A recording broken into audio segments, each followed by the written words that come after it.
dropped the camera. Oh my gosh, what a loser.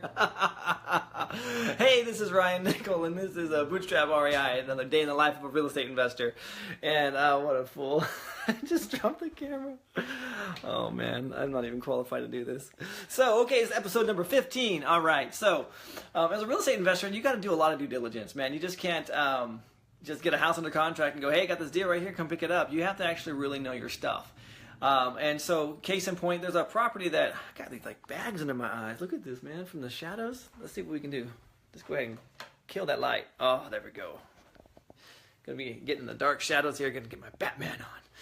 So, so I got this deal, right? So there's a property that we're looking at getting, and it's an old property. Like, they've been there since the 70s. My wife, who lived in this small town, grew up down the street from this place, and she said this house was a tweaker house. Like, these people like were all tweaked out all through high school, and this is like, oh man, we're 37 now, and this is like when she was a kid. So, I mean, they're talking like, 30, 20, 25, 30 years ago. So anyway, and they've been there since the 70s, so it's even longer than that. And I asked the dude, I straight up asked him, like, hey man, did you cook meth in this house? And he's like, well, like maybe 50 years ago. So 50 years ago means like maybe 25 years ago. So anyway, so this is a house. It's two houses on the same lot, and it doesn't make sense for us if we can't subdivide the lots. Now the challenge that we have is this community is all on septic, so we need to find out where the septic lies and where the leach field goes, so these leach lines go, so that we can go ahead and purchase it and subdivide it, and then go ahead and make our money on that. Because if not, we will be sinking like the Titanic and overpaying for this property. So I called the county today. It's like, hey, you know what? This is the property I'm looking at purchasing. Can I get some information on these leach lines and where the septic is and stuff like that? So they went and they pulled the paper. Like, well, we don't have any digital copies for this one, so we're gonna go pull the paper file. So they went and they pulled the paper file, and like, this house, we have no information on this property whatsoever. I'm like, so what do I do in that case? And they said, well, you're gonna have to hire a plumber. He's gonna have to go out there and poke around, find where the septic is at on both of these properties, see if they're actually sharing the same septic or if they have separate septics, and then also he needs to draw a plat of where the leach lines go. And then from there, you can come up with how you're going to subdivide the property, and then go take it to planning and zoning, and then we'll approve it or not approve it. So I'm like, dang, that's a lot of work. Which, okay, it's fine. We're getting a at this point, we're still within a good healthy margin on this. If it becomes more of a problem, then we'll have to go back and renegotiate with the seller. Other than the fact that one of the ladies there who's lived there since 1974 thinks her brother's the one that's screwing her over, and has all but told us that she is not going without a fight. I'm actually kind of fearful if I go out there. She's gonna shotgun me down or something. So I don't know. But anyway, due diligence. You got to do your due diligence. You have to know your numbers. You have to know what the details are of this property. Like, for example, we found out there was a meth lab there, so we got to get an industrial hygienist to come out and to do some research on this property. But let me show you another property that I got. So a while back,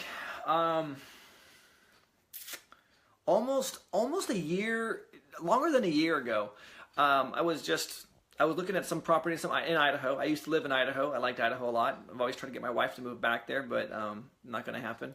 So, but I always look for property and deals like, oh, honey, look at this. It's a great deal. So I found this lady, and she got sick about a year, just about a year ago. She got real sick, was hospitalized, and had some serious health issues. So we kind of lost contact. I came back in contact with her about 3 weeks ago, and she says that she's still not out of the woods yet. She still has a lot of health issues. She's actually going to leave Idaho completely and move down to Texas, but she has all these properties that she inherited. So I'm like, send me some information. Let me show you what I got. So she sent me this thing. I'm like, what the hell? So I'm like going through here. Oh, where's my thing? So she's like, straight up just told me like, here's all this property here, and I'm like, okay, this doesn't do me any good. This is like.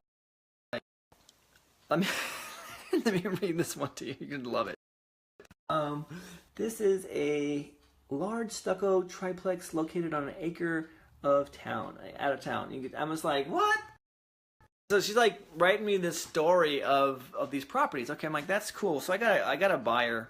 Actually, I have a few buyers in Idaho that are interested in this property. So I just can't just send them this document. I mean, they're going to go, what the hell is this, Ryan? What do you want us to do? I mean, this is like no work. How am I going to get paid for doing virtually no work? So what I've done is I have put everything on a spreadsheet and broken it down as far as, purchase price, rents, square footage, what I estimate the value to be, which is all screwed up because it's Idaho. And then, of course, her story goes on right here, describing the properties.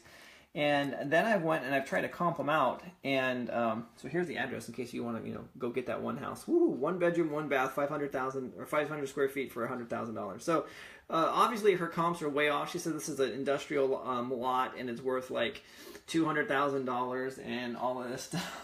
So I'm doing my due diligence. That's the whole point. So I can go back to my buyer and I can say, hey, you know what? These are the properties, these are the rents, this is what what she's looking for. But in talking to her, I got her to come down on her price. She's either above market or right at market on these, but she's also willing to seller finance them. So I can do one of two things. I can do an all cash deal at probably slashing her price by 50%. Again, I haven't seen these properties. She says that they all have new roofs, all vinyl siding, and all this other stuff. But again, I'm doing my due diligence here. These are things that have to get done. But she is willing to seller finance, so I'm actually willing to pay at market or even a little bit above market if it gives me the terms that I want. And so she's willing to seller finance here for 10% down on just doing the rough math here. It looks like we're at, I don't know, $500,000. So with $50,000 down, I can do some damage here. So anyway, it all comes back down to what do you get and what do you turn it into? As you saw, I got this lovely piece of crap. It's not that bad. You just have to mine through the information, but it's just like, her heartfelt story of like, oh, when I grew up, I raised ponies on this one lot here, and we have a sprinkler system that has been, cascades rainbows with the sunsets. And I'm like, so actually it's not really that bad, but you get the point. Just convert that into this and then give it to my buyer, and he goes and we get some work done. But you have to do due diligence. You just have to do it. And this is probably some weak due diligence, but it's enough to get him out to the properties to actually have some eyes on the properties and boots on the ground. So, but whenever you're doing this, man, you have to do your due diligence. I can't stress that enough.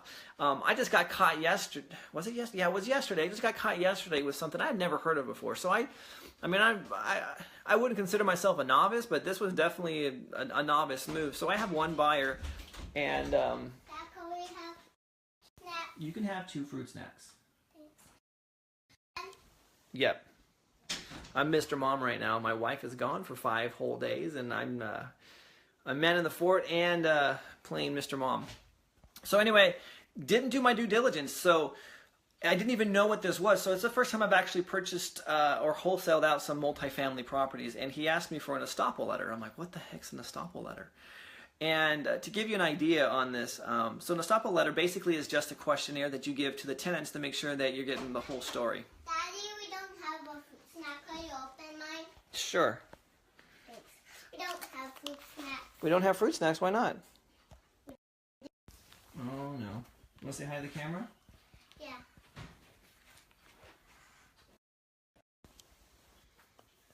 I don't know what you do. How does Daddy make money?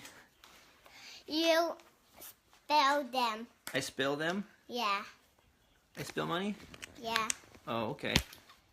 There you go. Thank you. You're welcome. I spill money. That's what I do. Yes, I would like. I don't know what the heck. So here's what happens. We bought this duplex. It was $1,000 down. It was seller financed. $550 a month, $100,000 balloon payment due in 5 years. Downstairs was rented. Upstairs needed to be renovated a little bit. You very easily can pull in $1,250 a month. So we've closed on that, and the seller is like, or the tenant is like, oh yeah. So I went to the seller and I said, hey, where are the deposits? And he's like, oh, this person's been there for 22 years. There's no deposit. So we went to the tenant. And she's like, well, I've already mailed my payment to the previous owner. And what about my last month's payment? I paid first and last when I moved in 22 years ago. I'm like, Great. So if I would have asked a question, if I would have had this questionnaire, or as he called it, an estoppel letter, going into it, I would have been able to address this while we're in escrow. So, I mean, fortunately, I have another property that's seller financed through the same seller. And so I just went back to him. I said, hey, you know what? This is what happened. He's like, well, I'm going to have to go back and look at my records. I don't recall that. But I do have her check. I'll just go ahead and void it out and send it back to her, blah, blah, blah. So that's how all of that worked. Now, going forward, we're in contract, same buyer. So I wholesaled that property. I didn't keep that one for myself. We originally were going to do it as a cash deal, so I felt that even though we came back and I got a terms deal on it, I didn't want to keep. It was a better deal for me to give it away to this buyer. In fact, I needed the cash. That's why I assigned it. This is the one that I assigned in February because I needed the cash, or else I would have kept it. I would have loved to have kept the cash flow for this one. So, anyway, I digress. We're in contract on another property, and it's a 2 units, another duplex. These are both rented out, and he asked me, he's like, hey, we need to get an estoppel letter and find out what these people are paying, and then compare that to what the seller says that they're paying, and then who's paying for utilities, what utilities they are paying, and all this stuff. I'm like, oh, okay, makes sense. We're in contract again on another 2 set of properties. This is the one with the septics that we talked about. One lady is there saying that she's been there forever and it's her house and that she's never going to move because her brother stole it from her, forced her to quitclaim it out of her name, blah, blah, blah, when her husband was sick and all this stuff. Apparently she said it was under duress, but the brother says no, she wanted to go into business venture with me. The business venture failed. I just kept the properties. So anyway, that's sibling rivalry. Don't want to get into it. But he also has a son renting there as well, and his son wants to stay there in this property. So anyway, if we move forward on this, I also need to get this questionnaire. So again, going back to due diligence, if you don't do the due diligence, it's going to come back and it's going to kick your butt. So we have enough margin on the first duplex where we got it for $1,000 down, $550 a month, that we can go ahead and we can roll with it if we end up by chance not getting that first or last month's payment. That's how that one rolls. Learning experience for me, definitely. But on this second one, the second duplex, we got a guy that says he does a yard work and he gets $25 a month deducted from his rent. But the seller is also saying that he covers everything but all utilities, or he covers only the sewers, but the tenants cover all utilities. And so we're really tight on this one. The margins, I say we, but the buyer that's buying it from me, he's real tight on the margins. I think he's going to be negative about $25 a month if he doesn't raise the rents on them. But we need to find out for sure because it might be a lot more if we don't know exactly what the seller's paying in sewage every single month, or if it's just sewage for one unit, both units, how the city bills that. So again, we got to find out all this stuff. And again, going back to due diligence. What's this questionnaire? So anyway, that's something that I'm putting together so that when I go forward now with my properties, I can actually, because I typically do not buy rented properties. If they're rented, I really don't want them because my strategy has been for the longest time is to get a property under contract, turn around and then sell it on seller finance terms. So I'm actually going to, I would prefer it to be vacant so I can sell it to someone that's going to move in and be the tenant or be an owner or occupier. When they move in. So anyway, again, learning experience goes back to due diligence. You have to do the due diligence. I can't explain that. I can't emphasize that enough. Due diligence. Anyway, I'm getting long-winded here, starting to repeat myself, sound like a fool. I'm out.